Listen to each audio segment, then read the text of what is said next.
Yuk jadi bagian dari dakwah kami. Dukung operasional dakwah dan sosial kami, raih pahala amal jariah yang terus mengalir sampai hari kiamat. Bismillah, Assalamualaikum warahmatullahi wabarakatuh. Alhamdulillah, sebagai seorang muslim, pasti kita sangat faham dan yakin dengan dua susunan kata yang mulia ini. Alhamdulillah, yang berarti segala puji dan puja kehadirat Allah, satu-satunya Raja, Pencipta, Penguasa, semua yang ada di alam semesta ini, terjangkau atau tidak terjangkau oleh mata kita. Zat yang maha kuat, maha kuasa, maha adil, maha bijaksana. Tidak ada sekutu bersamanya dalam setiap keputusan dan kegiatannya. Zat yang maha agung, dan dia yang menciptakan juga mengurus seluruh makhluknya serta yang membinasakannya. Dia dengan kemahadilannya memberikan balasan yang maksimal kepada orang-orang yang patuh dan akan memberikan hukuman juga maksimal bagi para pembangkang dan kufur kepadanya. Nikmat terbesar yang Allah berikan kepada kita yang harus dan patut kita syukuri adalah Islam dan iman ini sendiri. Karena dengan Islam dan iman kita jadi mengenal siapa Tuhan kita Allah. Kita jadi tahu kenapa kita ada di muka bumi ini. Apa tujuannya? Apa yang boleh kita kerjakan? Apa yang tidak boleh kita kerjakan? Apa yang boleh kita nikmati dari makanan, minuman, pakaian, pendapatan, pergaulan, dan mana yang tidak boleh? Biasa dikenal di agama Allah dengan halal dan haram. Kita jadi punya tuntunan hidup karena kita beriman kepadanya. Dan ini nikmat yang luar biasa yang harusnya kita jaga, karena di dunia kita akan selalu terawasi dan terkontrol dengan pola hidup yang sempurna dan disempurnakan pula dengan mendapatkan balasan yang abadi di surga yang kelak nanti di akhirat sana. Dan Allah memerintahkan kita untuk menjaganya sebagaimana dalam firman Allah Subhanahu wa taala, "Wala tamutunna illa wa antum muslimun." Dan jangan kalian meninggal dunia kecuali dalam keadaan Islam. Maka alhamdulillah atas nikmat Islam dan iman ini. Dan juga salah satu tujuan kita duduk di sini tentunya karena kita ingin mempelajari agama yang telah Allah titipkan kepada kita ini, atau agama Islam. Selanjutnya kita panjatkan salam hormat kita kepada manusia yang telah membawa kepada kita agama Allah, manusia yang telah Allah sempurnakan jalur nasabnya, fisiknya, ilmunya, manusia yang paling pantas untuk diidolakan, dijadikan sebagai suri tauladan. Karena sang Raja Allah lah yang telah perintahkan kita untuk menjadikannya sebagai suri tauladan. Dan buah tidak akan jauh dari pohonnya.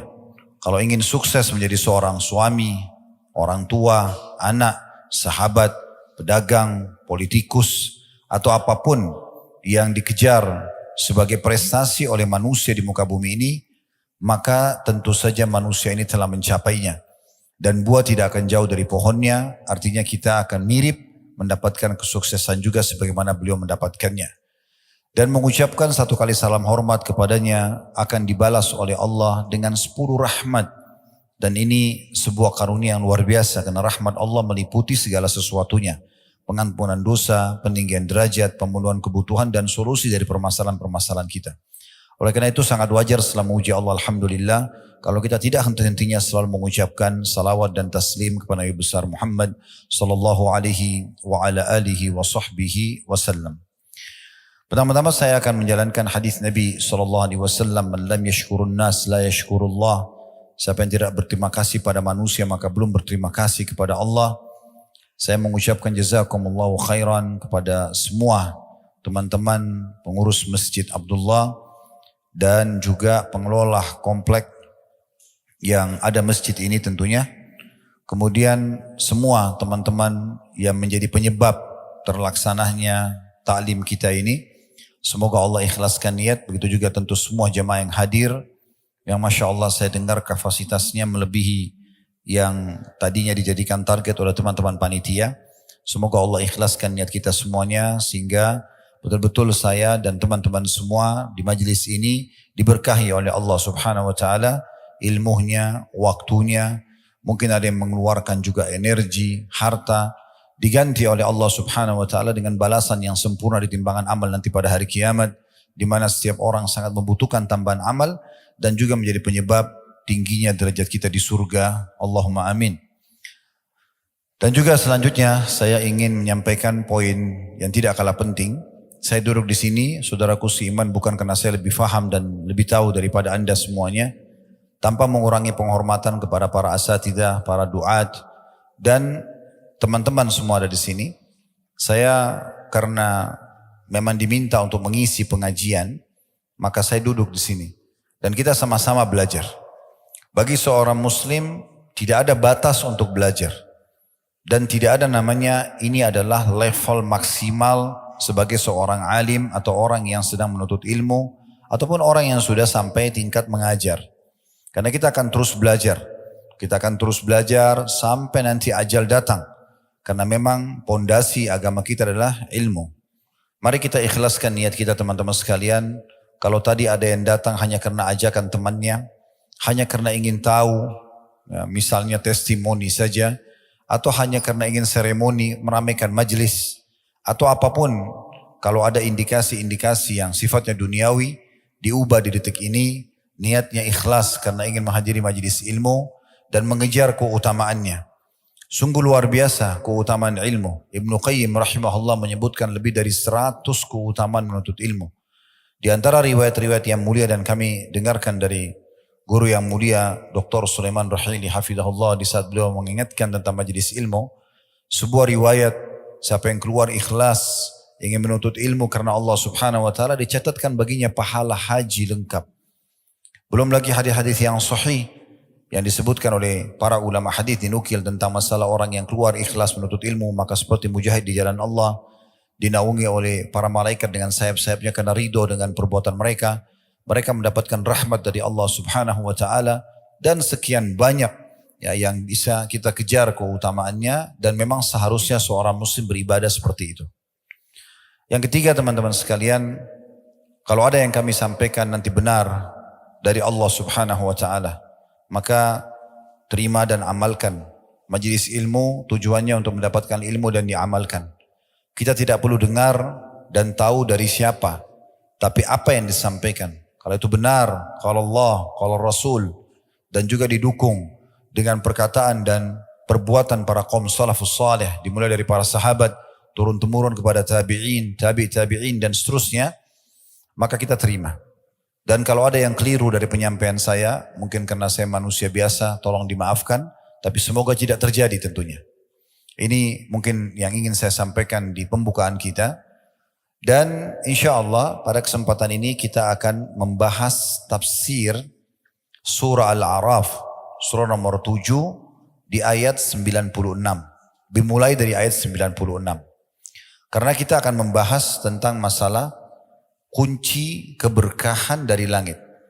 Bisa juga seperti yang saya lihat sudah ada di spanduk judulnya keberkahan, ya, yang bisa didapatkan atau keberkahan hidup.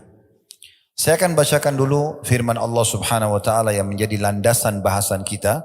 Al-A'raf surah nomor 7 ayat 96. Bermulai dari situ. Kita akan baca nanti mungkin sampai ayat 100 insyaAllah.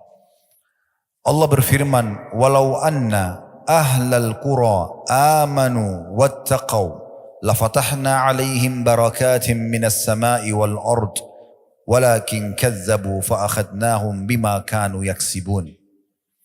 Jikalau semua penduduk negeri-negeri di muka bumi ini tidak terkecuali, desa, kota, negeri, komunitas, mereka beriman dan bertakwa, dua ini, pastilah kami akan limpahkan kepada mereka keberkahan dari langit dan bumi.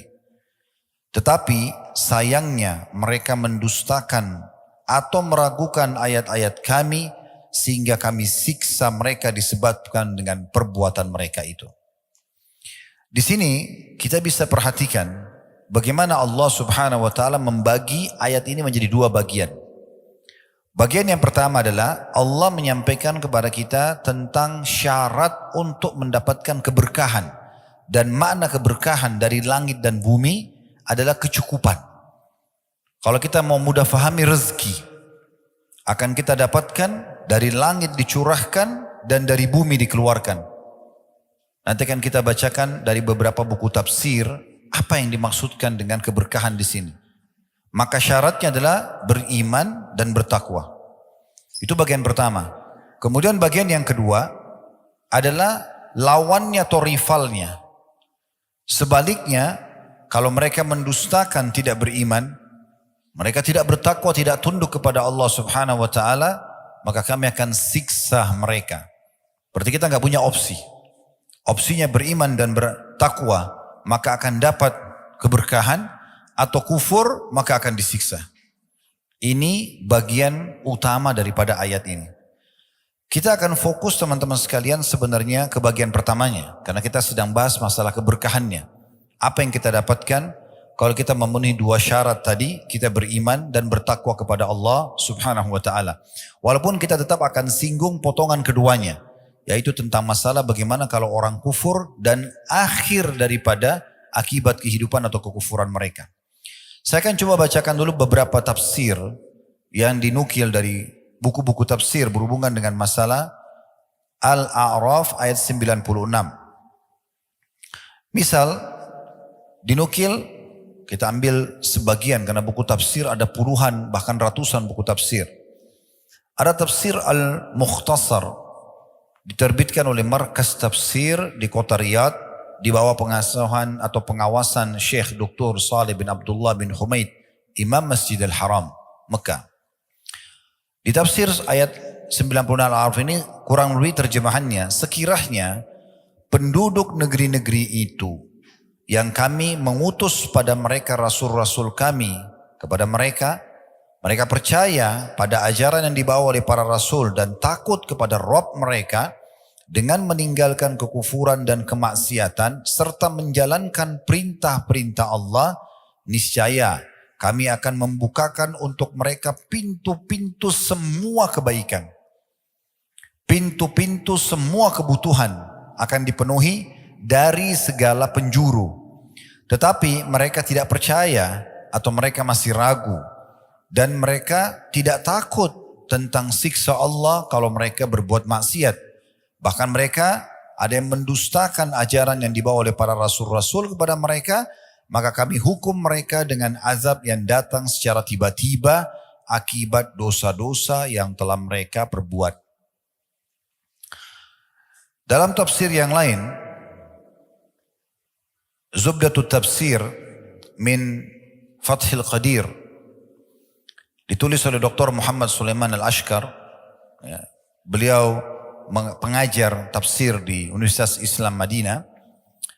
Beliau mengatakan potongan pertama, walau anna ahlal qura, kalau seandainya penduduk negeri itu yang telah kami kirim kepada mereka rasul, kalau kita sekarang Nabi Muhammad SAW, amanu, mereka beriman kepada para rasul dan diutus kepada mereka, wattaqau, dan mereka bertakwa, yakni meninggalkan kekafiran mereka dan tidak menetap pada perbuatan dosa-dosa mereka. La fatahna alaihim barakatim minas sama'i wal ard, pasti kami akan melimpahkan kepada mereka berkah dari langit dan bumi, yakni kami mudahkan mereka untuk memperoleh segala jenis kebaikan dari langit dan juga bumi, sebagaimana kemudahan didapatkan dengan terbukanya pintu-pintu yang sebelumnya tertutup. Yang dimaksud dengan kebaikan dari langit adalah hujan, dan kebaikan dari bumi adalah tumbuh-tumbuhan, dan juga kebaikan-kebaikan lain yang bisa membuat roda kehidupan berjalan. Walakin kadzabu, tapi sayangnya mereka mendustakan itu atau meragukan ayat-ayat yang dibawa oleh para rasul. Mereka tidak beriman dan tidak bertakwa. Fa'akhadnahum, maka kami pun menyiksa mereka bima kanu yaksibun, disebabkan karena berupa perbuatan dosa yang mereka lakukan. Ini mungkin sudah mewakili teman-teman sekalian karena tafsirnya berkisar di makna apa yang tadi kita sampaikan. Artinya Allah Subhanahu wa taala memastikan semua kebutuhan kita, semua solusi dari permasalahan yang kita inginkan. Ya, kalau kita sedang sakit supaya sembuh, kalau yang belum punya keturunan supaya dapat keturunan, belum punya pasangan dapat pasangan, belum punya sumber income, pendapatan untuk dapat sumber income misalnya, atau apa saja. Ya, semua itu kalau mau terpenuhi pintu-pintu kebaikannya, maka syaratnya dua. Beriman dan bertakwa. Baik, mungkin kita sudah sering dengar, teman-teman sekalian, iman. Saya sudah beriman Ustaz. Saya juga sudah sering dengar dalam ceramah masalah takwa. Sekarang kita mau lebih dalam, lebih kepada tazkiyatun nafsnya, lebih kepada bagaimana jiwa meresapi keimanan dan ketakwaan itu. Sehingga kita lebih mudah untuk mempraktekkan dalam kehidupan kita. Kalau definisi iman sudah tidak asing, keyakinan dalam hati, ucapan dengan lisan, kemudian aplikasi dengan anggota tubuh. Umumnya ulama memberikan definisi seperti itu. Orang mengucapkan dengan lisannya, orang yakini dengan hatinya, dan dia aplikasi dengan anggota tubuhnya. Yang kita ini titik beratkan adalah lebih kepada tazkiyatun nafsnya. Bagaimana pensucian jiwa dengan keimanan. Iman ini teman-teman tidak bisa kalau dia berdiri sendiri. Hanya ucapan lisan, ya saya sudah beriman. Sebagaimana Allah Azza wa Jalla berfirman kepada orang-orang Arab Badui yang baru masuk Islam dan mereka belum menerapkan, belum melaksanakan perintah yang diikuti dengan penuh keyakinan kalau Allah melihat dia, Allah akan memberikan balasan dan Allah benar dengan janjinya. Kalau dia berbuat dosa, dia takut dengan hukuman, maka itu masih dikatakan Muslim. Makanya Allah SWT mengatakan, jangan mereka mengatakan amanna, kullan tu'minu, walakin kulu aslamna. Kalian belum dikatakan beriman, tapi katakan kami sudah masuk Islam. Kalau hanya sekedar ucapan lisan. Tapi kalau dikuatkan dengan keyakinan dalam hati, bahwasanya memang betul Allah Azza wa Jalla itu ada, walaupun tidak nampak dengan mata kita. Karena fakta-fakta di sekitar kita semua menunjukkan adanya pencipta. Masjid ini, komplek ini, tidak akan pernah bisa berdiri tanpa ada yang menggambarnya. Tanpa ada yang membangunnya, buru-buru yang bekerja, tanpa ada yang membiayainya, listrik di masjid ini tidak akan bisa menyala, dan seterusnya. Pakaian yang kita pakai tidak mungkin kalau tidak ada yang menggambarnya, mendesainnya, yang membuat kainnya, menjahitnya, dan seterusnya. Fakta-fakta depan mata kita yang sehari kita lakukan, tidak mungkin semua itu ada tanpa ada yang membuatnya. Maka bagaimana dengan alam semesta yang luar biasa, begitu rapinya, pergantian siang malam, kemudian rutinitas yang ada, semuanya dengan begitu rapi, waktunya, musimnya, dan semua tertata dengan rapi, buah-buahannya, hewan-hewannya, manusianya, dengan berbagai macam karakter, sistem pencernaannya, kemudian pertahanannya, dan segala macam hal. Ini semua tertata dengan rapi. Tidak mungkin ini tidak ada penciptanya. Kalau kita sudah yakin dengan itu, hati kita dipenuhi dengan keyakinan walaupun tidak nampak Allah Azza wa Jalla, karena memang Allah Azza wa Jalla merahasiakan untuk melihat zatnya mulia, karena Allah menjadikan itu adalah nikmat terbesar di surga. Sebagaimana riwayat sahih dinukil dari Nabi SAW, kalau ahli surga sudah masuk ke dalam surga, ahli surga sudah masuk ke dalam surga, kemudian termasuk yang orang-orang beriman yang masih di dalam neraka, yang sudah keluar dari neraka, masuk neraka dulu, kemudian mereka akan masuk ke dalam surga. Artinya usatul mu'minin, orang-orang beriman yang punya dosa, mereka dibersihkan dulu di neraka, kemudian masuk dalam surga. Kalau sudah bersih semuanya di neraka, tertinggal orang kafir yang abadi, na'udzubillah, orang munafik dan orang musyrik, maka Allah Azza wa Jalla mengumpulkan ahli surga sambil berfirman kepada mereka, apakah kalian sudah puas dengan apa yang aku berikan? Maka mereka serentak mengatakan, ya Allah, nikmat apa lagi yang kami inginkan setelah engkau selamatkan kami dari neraka dan engkau masukkan kami ke dalam surga. Karena kita semua nanti kalau masuk ke dalam surga insya Allah, maka kita pasti akan lewati neraka. Ma minkum illa wariduha. Tidak ada siapapun kecuali pasti melewati di atasnya. Dan Nabi SAW berikan gambaran, golongan pertama lewat secepat kilat atau seperti sekedap mata. Ada yang seperti burung yang terbang, ada yang seperti kuda yang berlari, ada yang seperti orang yang berlari, ada yang manusia yang jalan, ada yang merangkak, dan seterusnya gitu ya. Jadi kita lewatin, makanya orang surga itu akan tahu bagaimana neraka itu. Lalu kemudian mereka mengatakan, ya Allah, nikmat apa lagi yang kami inginkan? Engkau selamatkan kami dari neraka, kami masuk ke dalam surga, abadi lagi. Kepemilikan abadi di surga. Di dunia ini kalau kita punya surat rumah, surat kepemilikan kendaraan cuma sementara. Kalau meninggal pindah tangan kepada ahli waris dan terus saja dimiliki oleh orang-orang lain. Kita cuma pakai sementara. Kalau di akhirat sekali kita miliki, khalidina fiha, kekal selamanya. Maka mereka mengatakan nikmat apa lagi? Kemudian Allah Azza wa Jal mengatakan atau dikatakan oleh Nabi SAW, Allah Azza wa Jal akan mengangkat hijabnya. Sehingga pertama kali mereka semua melihat Allah subhanahu wa ta'ala dengan kemahasempurnaannya. Maka semua di surga serentak mengatakan, ya Allah, tidak ada nikmat yang mengalahkan melihat wajahmu yang mulia. Dan Allah menampakkan dirinya di pagi dan di petang hari, ya, atau memperlihatkan dirinya kepada ahli surga sebagai nikmat terbesar di sana. Jadi memang orang-orang kafir tidak akan melihatnya. Nah, beruntunglah orang-orang beriman kalau mereka beriman dan akan mendapatkan panduan selama di dunia dan juga di akhirat nanti akan mendapatkan sesuatu yang abadi. Nah, itu keimanan. Dan kalau dia terus dipupuk, sebagaimana ahli sunnah wal jamaah, ulamanya sepakat mengatakan al-imanu yazidu bit ta'ah wa yanqus bil ma'siyah. Iman itu akan bertambah dengan makin kuat gencarnya dan kuatnya kita beramal saleh, dan dia berkurang dengan maksiat. Kalau kita fahami dan kita coba godok supaya iman itu makin tebal, makin kuat dalam hati kita, maka kita bisa makin banyak mendapatkan keberkahan dijanjikan. Dan ditambah lagi iman itu dipartnerkan dengan takwa. Takwa ini artinya patuh. Allah bilang apa, yakin, ya, tadi dalam iman, kemudian kerjakan. Dikerjakan semua yang wajib dan sunnah, dan ditinggalkan semua apa yang dilarang, haram atau makruh. Ini dia poinnya. Allah subhanahu wa ta'ala, sebelum kita lanjutkan dulu dan kita akan rincikan nanti masalah iman dan contoh-contohnya, melanjutkan firman-Nya, saya bacakan dulu ayat 97. Karena ini menguatkan potongan kedua dari ayat. Tapi kita tidak akan banyak fokus membahas masalah itu. Karena ini masalah hukuman Allah subhanahu wa ta'ala. Cuman akan menambah iman kita. Artinya kalau kita pilih opsi lain, kita tidak beriman dan tidak bertakwa. Allah mengatakan, Afa amina ahlul qura ayyatiyahum ba'suna bayatan wahum naimun. Apakah penduduk negeri itu yang tidak mau beriman, tidak mau bertakwa, sudah sampai padanya penyampaian ayat-ayat Al-Quran, hadis-hadis Nabi SAW, para ulama, para da'i sudah mengingatkan. Dia juga tidak mau mendengar. Apakah mereka merasa aman dari kedatangan siksaan kami kepada mereka di malam hari di waktu mereka sedang tidur? Mereka lagi tidur, tiba-tiba gempa, tiba-tiba bencana alam, tiba-tiba mati, meninggal, dicabut ruhnya. Lagi jalan, kemudian ditabrak misalnya, ya. Tapi di sini lebih kepada waktu tidur. Ayat 98-nya, awa amina ahlul qura ayyatiyahum ba'suna duham wa hum yal'abun.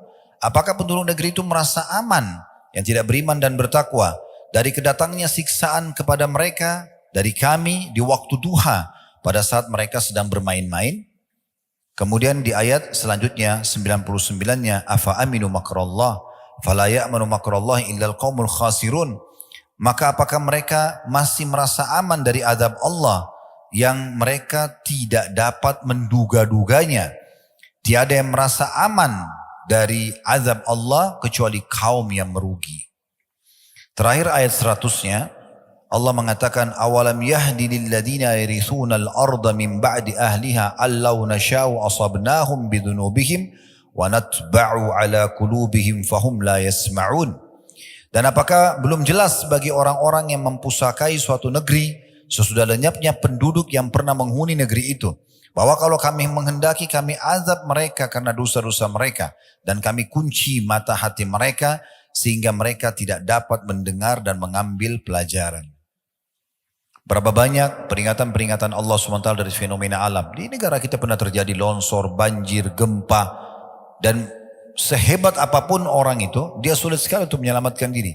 Allah subhanahu wa ta'ala mendatangkan semua itu sebagai peringatan. Agar mereka kembali kepada potongan awal ayat. Yaitu beriman dan bertakwa. Tapi selama mereka tidak beriman, maka takwa tidak akan bermanfaat. Tapi kalau mereka beriman dan takwa mereka masih lakukan, mereka tidak lakukan. Misalnya mereka beriman tapi mereka masih dosa dan amal soleh masih dicampur baurkan. Ini masih sering datang peringatan-peringatan, gangguan-gangguan, ribut rumah tangganya dan segala macam supaya dia kembali juga. Supaya mereka tadarru'un, mereka kembali kepada Allah subhanahu wa ta'ala. Keberkahan semaksimal akan didapatkan kalau betul-betul dia menyerahkan semuanya kepada Allah subhanahu wa ta'ala. Sepenuhnya beriman kepada Allah subhanahu wa ta'ala. Allah menjanjikan dari sisi lain teman-teman sekalian. Kalau kita beriman, kita beramal saleh, tidak mungkin Allah datangkan hukuman. Tidak mungkin. Dijamin di dalam Al-Quran surah Hud, surah nomor 11 ayat 117.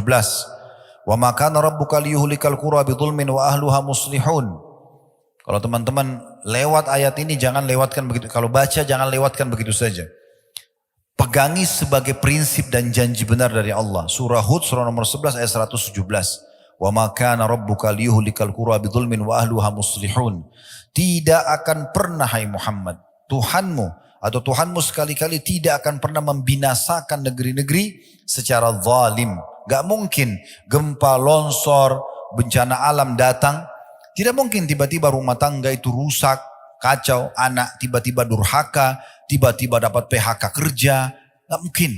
Penyakit gak sembuh, itu gak mungkin secara zalim. Sedangkan penduduknya berbuat kebaikan. Ini janji dari Allah SWT. Artinya kalau betul-betul maksimal bertakwa, ya, beriman dan bertakwa, janji Allah benar tadi di ayat 96. Pasti kami bukakan semua pintu keberkahan. Bukan dari langit saja, dari bumi pun. Apapun akan dia dapatkan solusi dan jalan keluarnya. Ini poin yang luar biasa yang harus kita fahami baik-baik. Bagaimana Allah Azza wa Jalla menjanjikan itu. Di dalam surah Al-Qasas surah nomor 28 ayat 59 Allah Azza wa Jalla juga berfirman. Al-Qasas surah nomor 28 ayat 59. Wa ma kana rabbuka muhlikal qura hatta yab'atsa fi ummiha rasulan yatlu 'alaihim ayatina wa ma kunna muhlikil qura illa wa ahluha zalimin. Dan tidaklah Tuhanmu hai Muhammad membinasakan kota-kota sebelum dia mengutus di kota itu seorang rasul yang membacakan ayat-ayat kami pada mereka. Dan tidak pernah pula kami membinasakan kota kecuali penduduknya dalam keadaan melakukan kezaliman. Ada permasalahan tidak pecah, tidak selesai-selesai, permasalahannya ada di sini. Permasalahannya ada di pelanggaran kita. Ikhwan dan akhwat sekalian, coba fahami baik-baik secara tazkiyatun nafs, pensucian jiwa. Kalau ada sesuatu yang terjadi pada hidup kita, tidak usah langsung nyalahkan siapapun di sekitar kita. Yang paling pertama, introspeksi diri. Hubungan antum sama Allah rusak atau tidak? Terganggu atau tidak? Antum sedang buat maksiat gak? Karena semua dosa dan pelanggaran itu akan mendatangkan ujian-ujian itu. Tapi kalau tidak, harusnya tidak. Lalu bagaimana Ustaz kami memahami hadis Nabi SAW bahwasanya ujian itu yang paling berat kepada para nabi-nabi? Ini beda. Hadis itu disebutkan oleh Nabi SAW pada saat beliau sedang demam. Ada seorang sahabat datang lalu memegang baju beliau, selimut beliau, tembus demamnya. Lalu sahabat ini mengatakan, ya Rasulullah, Anda terkena demam yang tidak umum. Ini luar biasa. Kata Nabi SAW, iya, kami para nabi-nabi diuji 2 kali lipat yang diujikan pada kalian. Lalu kemudian sahabat itu mengatakan, ya Rasulullah, apakah berarti Anda juga dapat double pahala? Kata Nabi SAW, iya. Nah, lalu orang tanya, siapa orang yang paling berat ujiannya ya Rasulullah? Ujian yang paling berat para nabi-nabi. Lalu orang-orang yang mendekati nabi-nabi tersebut secara keimanan. Dan kalau imannya kuat, Allah akan beratkan ujiannya. Kalau dia imannya lemah, maka Allah uji sesuai dengan beratnya atau kadar imannya dia. Apa yang dimaksud di sini? Jangan sampai antum digoda syaitan lalu mengatakan, kalau gitu saya nggak usah jadi orang beriman Ustaz, karena kalau jadi orang beriman berat ujiannya. Bukan. Ingat kasusnya, Nabi SAW lagi demam. Berarti orang-orang beriman, kalau dia lagi demam, dibandingkan dengan orang yang lebih lemah imannya, yang beriman lebih lama sedikit waktunya. Misal orang biasa demamnya seminggu, antum mungkin bisa 2 minggu. Tujuannya untuk lebih menambah pahala, untuk menambah derajat. Bukan didatangkan ujian khusus yang tidak semua orang kena, bukan itu yang dimaksud. Tapi kalau ada ujian yang tidak normal datang, itu berarti dari merusak. Ingat perkataan salafus saleh, saya bisa tahu saya punya maksiat kepada Allah Subhanahu wa taala itu pada saat terjadi perubahan sikap dari pasangan hidup. Cemberutnya pasangan, marah-marah tanpa sebab. Mungkin istri kalau di sini ikhwah minta cerai tanpa sebab atau ya. Anak-anak tiba-tiba berubah sikap. Beliau mengatakan perubahan sikap pasangan, perubahan sikap tunggangan. Masa dulu orang kalau mau naik kuda, naik unta, tiba-tiba ada masalah. Mungkin sekarang mau naik motor, mau naik mobil, atau sampai pada tikus yang masuk ke dalam rumah. Dijadikan sebagai bahan introspeksi diri. Harusnya tikus gak masuk ke dalam rumah. Seperti itu bahasa. Orang beriman bertakwa akan dijaga oleh Allah Subhanahu wa taala sampai kepada hal-hal yang kecil. Jadi saking mereka fahamnya ayat ini sampai mereka menganggap apapun yang mengganggu berarti sebabnya dosa. Harusnya tidak masuk tikus itu. Harusnya tidak gini dan gitu. Seperti itulah gambarannya. Ini yang harus kita tanamkan. Ini yang kita ingin titik beratkan nih. Supaya jangan sampai kita bermain-main untuk menghilangkan keberkahan Allah SWT. Atau kita anggap remeh. Ya, sehingga membuka pintu-pintu pelanggaran. Ini penting sekali. Di dalam surah Al-An'am, surah nomor 6 ayat 131 Allah juga berfirman, "Dzalika allam yaku rabbuka muhlikal qura bidzulmin wa ahluha ghafilun." Ya, yang artinya demikianlah. Ya, sesungguhnya Tuhanmu, hai Muhammad, tidak akan membinasakan satu negeri dengan zalim, sedang penduduknya dalam keadaan lengah atau belum tahu. Jadi bagaimana Allah Azza wa Jalla memberikan gambaran kepada kita tentang masalah ini. Dan kita harus pekah teman-teman sekalian ya. Dari semua peringatan Allah Subhanahu wa ta'ala. Sampai sebagian salafus salih. Itu kalau mereka lewat di sebuah tempat. Dan mereka mencium bau busuk saja.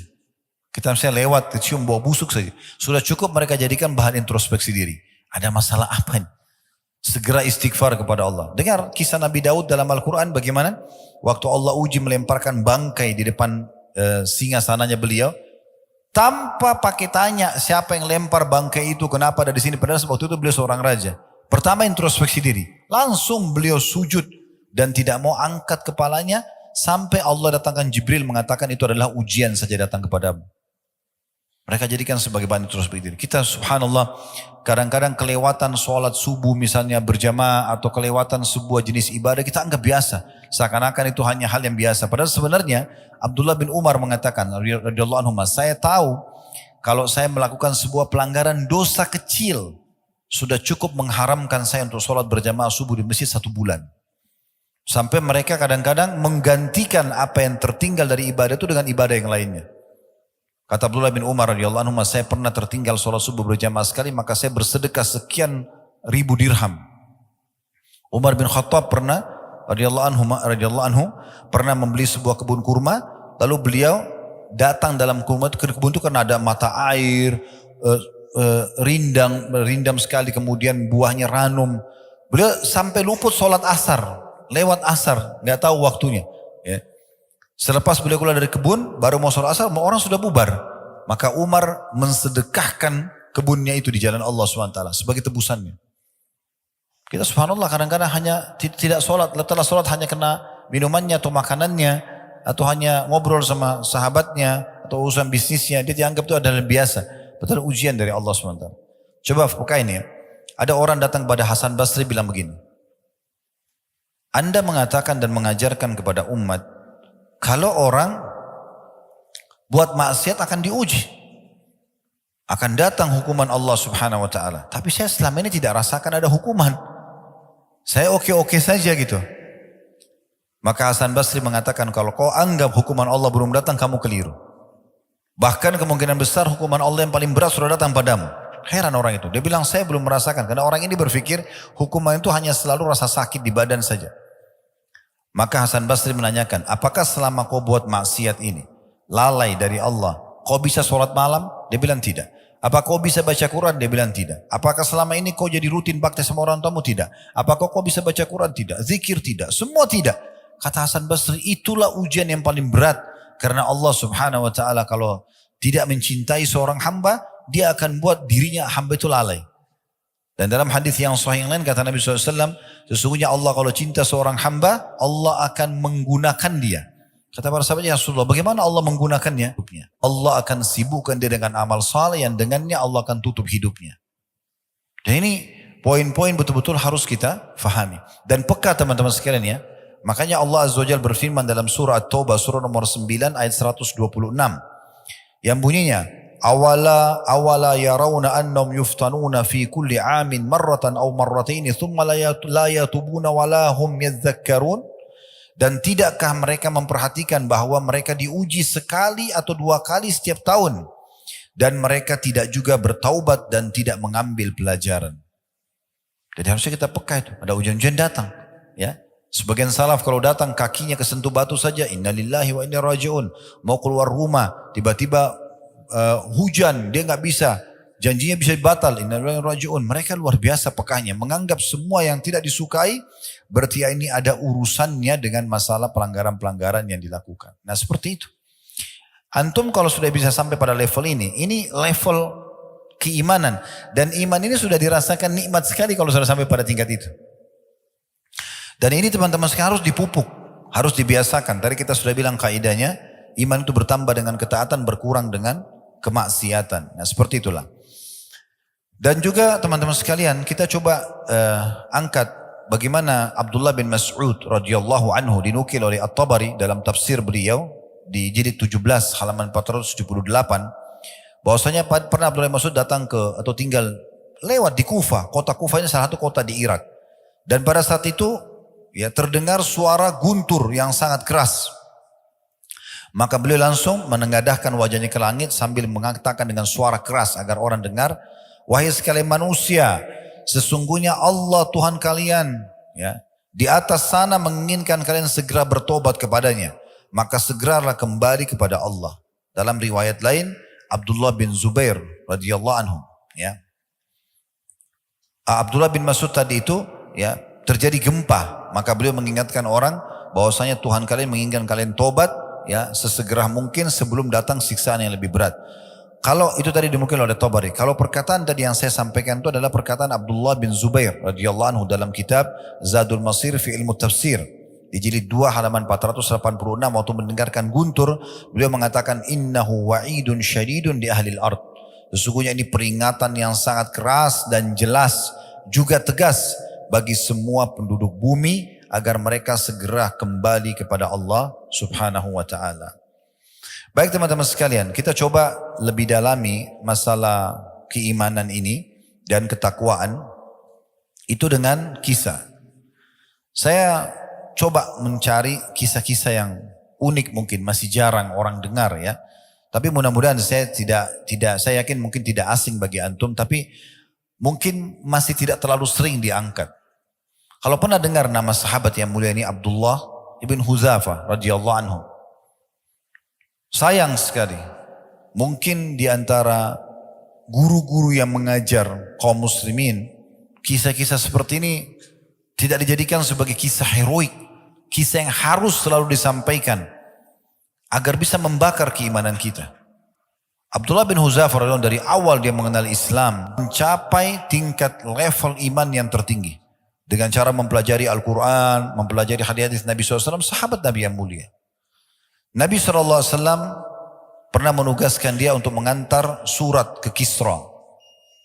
Pada saat dia antar surat ke Kisra, dan dia jalan sendirian. Perjalanan waktu itu memakan antara 1 bulan setengah. Dia jalan sendiri, tidak ada pengawal. Ya. Naik, turun gunung, gurun pasir, sampai tiba di Kisra. Dan dia mengantarkan surat Nabi SAW. Dan Kisra itu marah. Kenapa? Karena memang suratnya Nabi SAW berisi Bismillahirrahmanirrahim. Kemudian dari Muhammad utusan Allah SAW kepada ya Kisra. Ya. Semoga keselamatan tercurahkan bagi orang-orang yang mengikuti petunjuk. Tapi rupanya pada saat itu Kisra marah. Karena dia anggap Nabi Muhammad SAW berada di bawah kekuasaannya. Dia anggap Jazirah Arab itu wilayah penjajahannya dia. Dan dia tidak terima itu. Maka dia langsung sobek surat itu. Tapi Abdullah bin Huzafah tetap aja tegar. Dia tidak takut. Dan dia sudah tahu. Dia bilang akhir saya cuma bisa saya diusir atau saya akan dipenggal leher saya. Tapi yang penting saya sudah menyampaikan risalah Nabi Muhammad SAW maka tidak ada masalah. Baik. Itu satu kejadian. Tapi ini bukan yang saya ingin titip beratkan. Saya ingin titip beratkan kisah yang kedua. Ini di tahun 19 Hijriah. Kita tutup dengan ini, mungkin teman-teman yang dari Malang bisa sholat isya dulu habis ini. Kami sudah jamak tadi. Abdullah bin Huzafah radhiyallahu anhu ini, teman-teman sekalian, di tahun 19 Hijriah, beliau pernah diutus oleh Umar bin Khattab radhiyallahu anhu dalam salah satu peperangan, memimpin pasukan. Dan dia sama teman-temannya semuanya ditawan oleh Raja Romawi, pasukan Romawi. Dan mereka mencari tahu ya siapa saja yang ada dalam pasukan muslimin itu. Dan mereka menemukan ternyata yang masih ada hubungannya dengan Nabi Muhammad SAW. Sahabat langsungnya adalah Abdullah radhiyallahu anhu. Maka mereka mengikatnya dan membawanya kepada Heraklius ya. Atau pada saat itu istilah bagi Kaisar Romawi. Dibawalah ke sana. Kemudian Abdullah pada saat didatangkan diikat. Diperhatikan mukanya oleh Kisra atau Kaisar pada saat itu, bajunya yang usang, wajahnya yang pucat karena ditawan penuh debu, tawanan, tidak dikasih makan, memang ditahan beberapa hari, ya. Tapi dia lihat orang ini seperti santai saja. Maka Kaisar tidak ingin membunuhnya seperti umumnya tawanan-tawanan. Maka ditawarkan, dia mengatakan, siapa namamu? Abdullah. Baik, saya ingin menawarkan kepadamu, bagaimana kalau kau pindah ke Nasrani, masuk ke agamaku, kata Kaisar ini, dan saya akan berikan kau kedudukan di sini. Kasih jabatan di kerajaan, punya kedudukan, punya pendapatan, apa saja yang kau mau saya kasih. Maka kata Abdullah, waktu itu karena si Kaisar tidak bisa bahasa Arab, dia ada penterjemah. Maka kata Abdullah, sungguh ya, aku dalam beberapa asar tentang beliau ya, sungguh aku ya terbunuh berulang kali, lebih aku sukai daripada penawaranmu itu. Bagaimana kalau kerajaanku ini, kerajaan Romawi saya bagi dua. Setengah buat kamu, setengah buat saya. Begitu kau mengaku Nasrani, sekarang saya akan kasih kamu langsung kedudukan itu. Maka dia mengatakan, saya tolak. Walaupun engkau memberikan semua kerajaan Arab dan Ajam kepadaku untuk meninggalkan agama ini, aku tidak akan tinggalkan. Kata Kaisar apa? Kalau gitu saya akan bunuh kamu. Dia bilang, lakukan apa yang kau inginkan.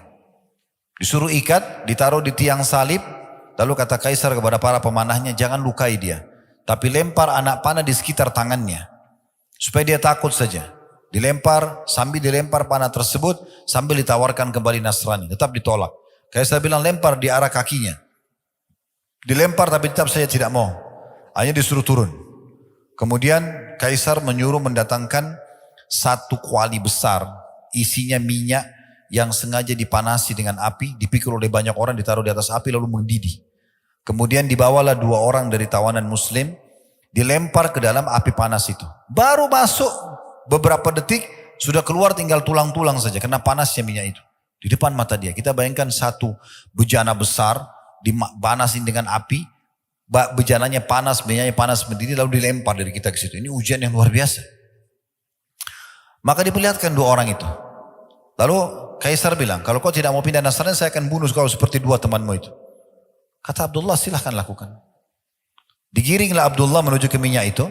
Pas dekat api Abdullah nangis.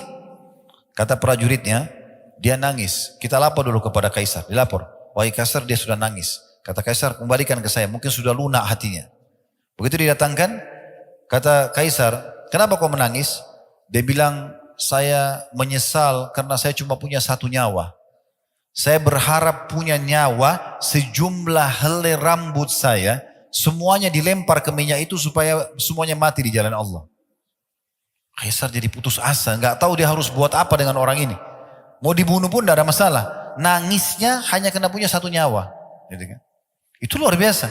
Maka akhirnya Kaisar bingung. Bagaimana caranya? Dia sudah malu dengan semua orang yang ada di sekitarnya. Karena dia sudah coba bunuh nggak berhasil.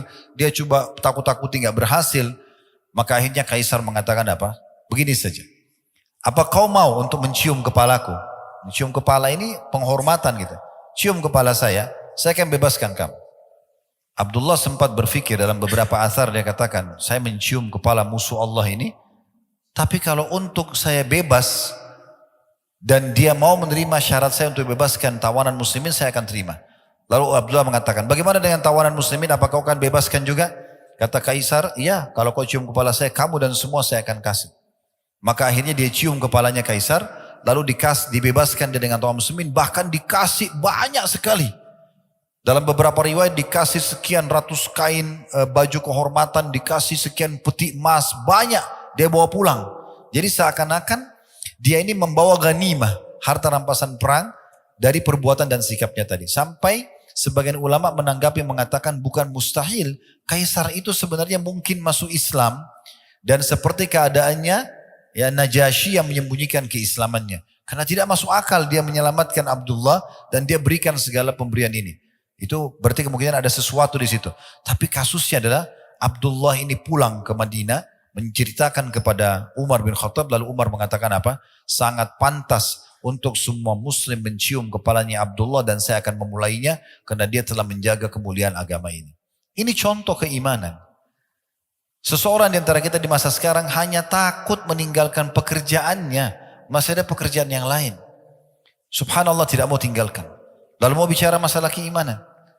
Seseorang tidak mau meninggalkan komunitasnya, ya, tidak mau memperbaiki rumah tangganya, tidak mau ini dan itu hanya karena masalah ya dunianya, dan dia dahulukan daripada keimanan. Bagaimana dia mau berharap bisa mendapatkan keberkahan yang sempurna? Nah, ini salah satu contoh saja. Kita langsung saja melanjutkan ke kisah yang berbeda. Walaupun tadi sebenarnya ada athar yang lain menyebutkan bahwasanya Abdullah bin Hudzafah radhiyallahu anhu pada saat beliau menolak untuk masuk ke agama Kristen setelah diikat di tiang salib, beliau dimasukkan ke dalam sebuah penjara, kemudian dibiarkan tidak makan sampai beberapa hari. Dan yang dihidangkan di penjaranya itu adalah babi dan juga minuman keras atau khamr. Dan ternyata beliau tetap juga tidak makan. Dan waktu dikeluarkan ditanya oleh Kaisar Romawi, kenapa kau tidak memakannya? Dia mengatakan sebenarnya agama saya sudah membolehkan saya makan karena mungkin saya akan mati kalau tidak makan. Tetapi saya tidak ingin memberikan celah untukmu menilai negatif terhadap agamaku. Barulah kemudian proses tadi, beliau dipancing untuk dimasukkan ke dalam minyak dan sampai akhir kisah yang sudah kita sampaikan. Kita sekarang pindah ke kasus yang berbeda tentang masalah sikap dan keputusan yang diambil oleh Abu Dahdah radhiyallahu anhu. Abu Dahdah seorang sahabat yang mulia dari kalangan Ansar, terkenal hatinya penuh dengan keimanan. Dan subhanallah, orang kalau sudah imannya mendalam, sudah tebal, sudah memenuhi hatinya, sudah menjadi sebagai panduan hidupnya, pengontrol hidupnya, maka apa saja jadi mudah untuk dikerjakan. Walaupun sebenarnya berat di mata sebagian orang yang belum tertanam iman dalam hatinya. Disebutkan kisahnya, Abu Dahdah ini punya sebuah kebun, beberapa kebun maaf, dan setiap kebun itu punya 600 pohon kurma. Perlu teman-teman garis bawahi ya, kalau di Timur Tengah, di negara-negara Arab, dari masa Nabi SAW sampai hari ini, tolok ukur orang itu kaya bukan karena punya mobil mewah atau rumah besar, tapi kalau dia punya kebun kurma. Karena kebun kurma ini pohonnya mahal dan produktif. Bisa berbuah sepanjang tahun. Maaf, bisa berbuah setahun sekali atau setahun 2 kali tergantung daripada pemumpukannya. Tetapi buahnya, kalau yang sudah tahu alhamdulillah, kalau yang belum tahu kurma itu ada banyak jenisnya, bahkan sampai ratusan jenis. Kalau kita bicara kurma yang kering, itu bisa bertahan bertahun-tahun. Sehingga dia sangat menguntungkan, seperti itulah. Demikian sebuah kisah tentang Abu Dahdah radhiyallahu anhu dengan istrinya Ummu Dahdah radhiyallahu anha, bahwasanya seseorang telah datang kepada Nabi SAW dan mengatakan, ya Rasulullah, sesungguhnya ada si fulan ini tetangga dia, memiliki pohon yang tumbuh masuk ke pekarangan saya, dan saya mau garap tanah saya ini.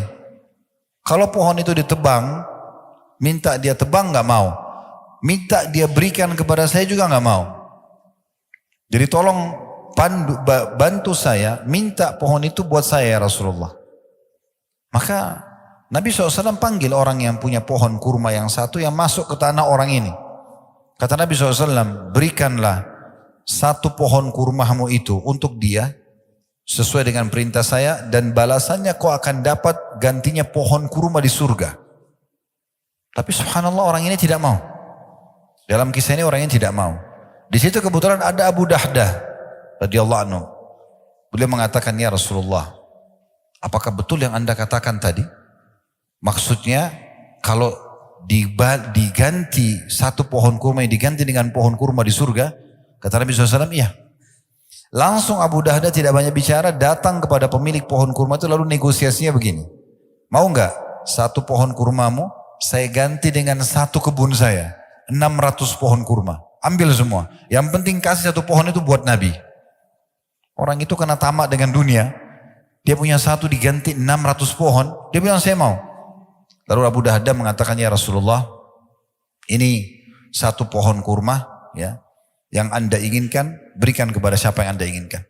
Maka Nabi SAW gembira sekali dengan keputusan tersebut, ya, sambil mengatakan berapa banyak pohon-pohon kurma dan tandan-tandannya penuh dengan kurma yang ranum buat Abu Dahdah di surga nanti.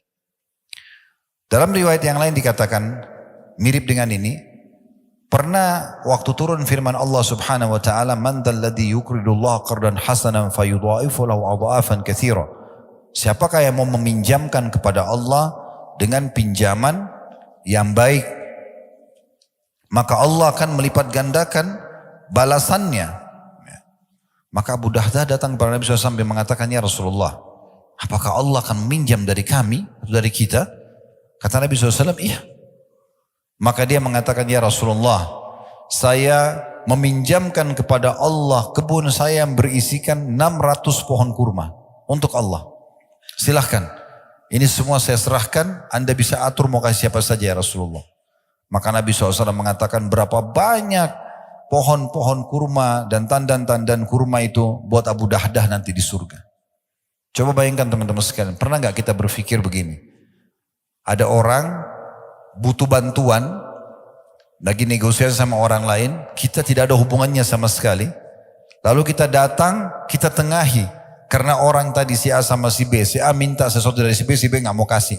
Lalu kita negosiasi, memberikan hak kita kepada dia, yang penting orang itu dikasih. Ini gak semua orang bisa lakukan. Bukan semudah itu kecuali orang punya iman yang luar biasa. Apalagi dia harus meninggalkan, menggantikan dengan 600 pohon kurmanya. Apa yang terjadi? Setelah dia berikan radhiyallahu anhu pohon kurmanya kepada Nabi SAW, dia langsung ke kebun tersebut. Di sana ada istrinya Ummu Dahdah. Ini kalau Allah karuniai wanita seperti ini luar biasa.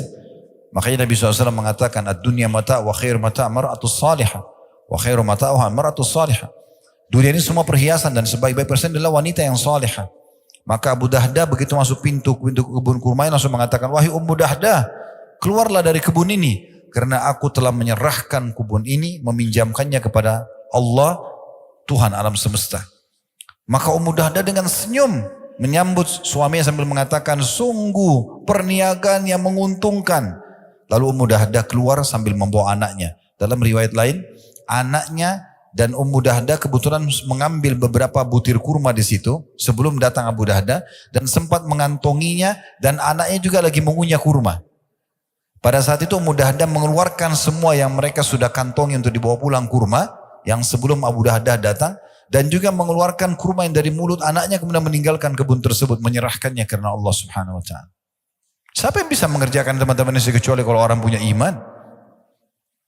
Seorang sahabat yang lain, jarang orang kenang namanya, Zaid bin Sahal radhiyallahu anhu. Julukannya Abu Talha. Juga sama, orang kaya sahabat. Memiliki sebuah kebun pas berada di depannya Masjid Nabawi di masa itu. Dikenal dengan kebun Bayruha. Pemilik kebun yang luar biasa. Nabi SAW sering datang ke sana, minum dari airnya, makan buahnya, bernaung di bawah pohonnya, karena kebunnya ranum, bagus sekali. Buah-buahnya ranum sekali. Maka pada saat turun firman Allah SWT surah Al-Imran surah nomor 3 ayat 92, "Lan tanaru birra hatta tunfiqu mimma tuhibbun. Wa ma tunfiqu min syai'in fa innallaha bihi alim." Kalian tidak akan pernah mencapai maksimal balasan pahala sampai kalian menginfakkan apa yang paling kalian cintai. Dan ketahuilah, apapun yang kalian infakkan di jalan Allah pasti Allah ketahui. Maka Zaid radhiyallahu anhu bin Sahal atau Abu Talha datang kepada Nabi SAW mengatakan, "Ya Rasulullah, sesungguhnya waktu ayat ini turun, saya ingin membuktikan di hadapan Allah bagaimana saya mengimani ayat ini. Dan Anda tahu, kebun yang paling saya cintai, kebun kurma saya namanya Bayruha. Maka saya berikan untuk Allah Subhanahu wa taala. Silakan, Anda mau berikan siapapun silakan." Kata Nabi SAW, "Sungguh perniagaan yang menguntungkan." Sampai Nabi SAW senyum. Lalu beliau mengatakan, "Saya melihat engkau bagi kepada sanak kerabatmu." Maka dia pun membagi kepada sanak kerabatnya. Dan subhanallah, mungkin karena ikhlasnya ya, sekarang kebun itu masuk dalam perluasan Masjid Nabawi. Jadi bagian daripada masjid. Nah itu juga siapa kira-kira teman-teman sekalian yang bisa mau berinfak seperti ini kecuali orang yang betul-betul terdorong dengan keimanan. Belum lagi kalau kita bicara di medan jihad, medan perang. Saya beberapa hari yang lalu berbicara dengan beberapa teman dari Gaza. Lalu mereka itu seperti berkaca-kaca menceritakan tentang bagaimana kondisi di sana. Dan memang betul-betul luar biasa. Dibom, terbakar badannya, meledak kepalanya di depan keluarganya, rumahnya hancur. Sambil dia menggambarkan itu, lalu saya berpikir, lagi dia cerita, bagaimana caranya saya menghibur saudara saya muslimin. Lalu saya mengatakan begini, saudaraku, semestinya kami ini yang sedang tidak diuji oleh Allah seperti itu, tidak lagi di medan jihad, cemburu dengan antum. Karena memang untuk mati syahid harus terbunuh. Ya inilah caranya. Hamzah radhiyallahu anhu pada saat ditemukan jenazahnya, Umar bin Khattab mengatakan, saya belum pernah melihat Nabi SAW menangis seperti pada saat beliau menangis melihat jenazahnya Hamzah. Hidungnya terpotong, mukanya tercabit-cabit, dadanya terbelah. Jadi luar biasa jasadnya.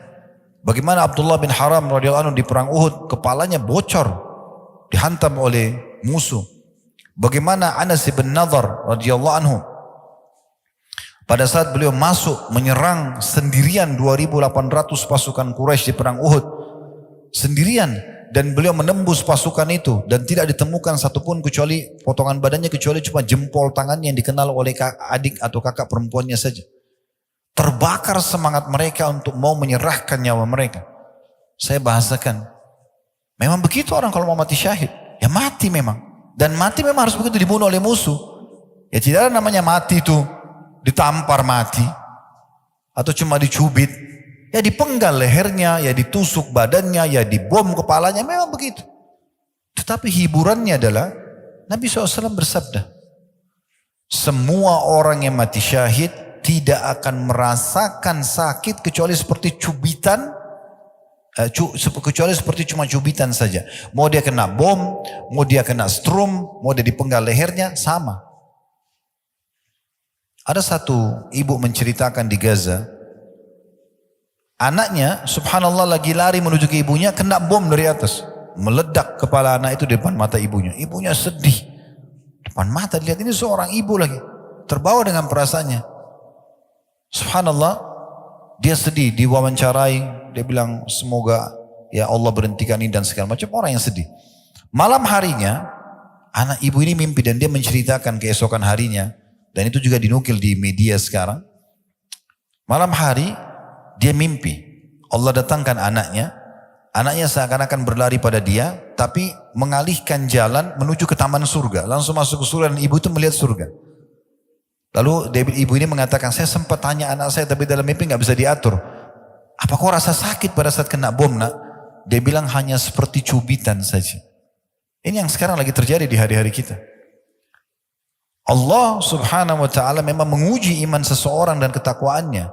Memang kalau mau mati syahid, dinikahkan dengan 72 bidadari, menyelamatkan 70 keluarganya, tidak dikena lagi fitnah kuburan, akan diampuni semua dosanya, masuk surga tanpa hisab, derajat tertinggi di surga, dan sekian banyak keutamaan orang yang mati syahid. Ya memang harus terbunuh. Dan dibunuh, namanya bunuh itu ya kepalanya pecah, ya dipenggal lehernya, ya memang begitu. Tetapi subhanallah, pemandangan ini kalau kita gunakan kacamata iman tidak akan ada pengaruhnya sama sekali. Tidak akan ada pengaruhnya. Waktu Nabi SAW lihat jenazahnya Hamzah, beliau di saat itu live menyampaikan kepada para sahabat, dan kalau antum baca riwayat-riwayat tentang bagaimana Nabi waktu lihat jenazah Hamzah di Uhud, beliau mengatakan, sesungguhnya Hamzah, ya, aku diperlihatkan oleh Allah bertelekan di dipan-dipannya di surga, dan dia adalah pemimpin para syuhada. Ja'far bin Abi Thalib pada saat terputus tangannya di perang Mu'tah, kemudian Nabi SAW waktu itu menceritakan live di masjid. Zaid bin Harithah masuk menyerang musuh, dan kemudian dia membunuh sekian banyak musuh sampai akhirnya dia dibunuh oleh musuh. Bendera jatuh sekarang, Ja'far maju, Ja'far mengambil bendera, karena Nabi SAW tunjuk 3 pemimpin. Zaid bin Harithah, kemudian Ja'far bin Abi Thalib, kemudian Abdullah bin Rawaha. Lalu Ja'far datang mengambil bendera tersebut dan dia menyerang musuh. Namun karena banyaknya korban belepotan darah di sana sini di medan perang. Darah dengan baunya, dengan kentalnya dan fresh baru jatuh dari badan orang. Dilihat depan mata. Lalu Ja'far turun dari kudanya karena nggak bisa jalan. Kudanya pun ya ditebas sama dia. Kata Nabi SAW, dialah orang yang pertama membunuh kudanya di jalan Allah. Kemudian dia maju menyerang musuh sampai tangannya dipotong oleh musuh tangan kanannya. Lalu kemudian dia pegang bendera dengan tangan kirinya, dipotong tangan kirinya. Ini pemandangan yang luar biasa. Kita dengar saja luar biasa. Bagaimana kalau kita ada depan mata, bagaimana Ja'far yang mengalaminya. Lalu dia tahan bendera dengan kedua sisa tangannya, lalu ditusuk dan mati syahidlah Ja'far. Lalu Abdullah bin Rawaha datang dan mengambil bendera, lalu kemudian maju dan terbunuh juga. Dan seterusnya. Kisahnya cukup panjang dalam perang Mu'tah. Tapi waktu itu Nabi SAW memberikan langsung informasi kepada muslimin, aku diperlihatkan Ja'far sedang berterbangan mengelilingi surga bersama dengan para malaikat di mana Allah ganti kedua tangannya yang terputus dengan dua sayap yang meneteskan darah. Makanya ada julukan Ja'far At-Tayyar. Memang untuk mendapatkan mati syahid ya berdarah. Memang harus luka. Itulah perang. Di perang Uhud teman-teman sekalian, waktu terjadi perang Badar tahun 15 Ramadan tahun 2 Hijriah, 314 orang sahabat melawan 1000 orang Quraisy. Kuasa Allah SWT. 314 ini pilihan. Bukan mereka harus untuk pergi medan perang waktu itu ya. Mereka boleh pergi, boleh tidak. Maka yang ikut para sahabat cuma 314 orang. Dan tadinya tujuannya menghalang kafilah dagang Quraisy yang dijaga cuma 40 orang prajurit. Tapi kuasa Allah dalam surah Al-Anfal, Allah gambarkan Allah mengatur peperangan Badar itu. Terjadi dalam peperangan, menanglah muslimin. 70 tokoh Quraisy, diantaranya Abu Jahal, Al-Walid, Syaibah, Umayyah bin Khalaf, mati semua di situ. Ya, terbunuh semua. Tersisa tokoh Quraisy yang tua cuma satu, Abu Sufyan saja, yang berhasil lolos dengan kafilah dagang.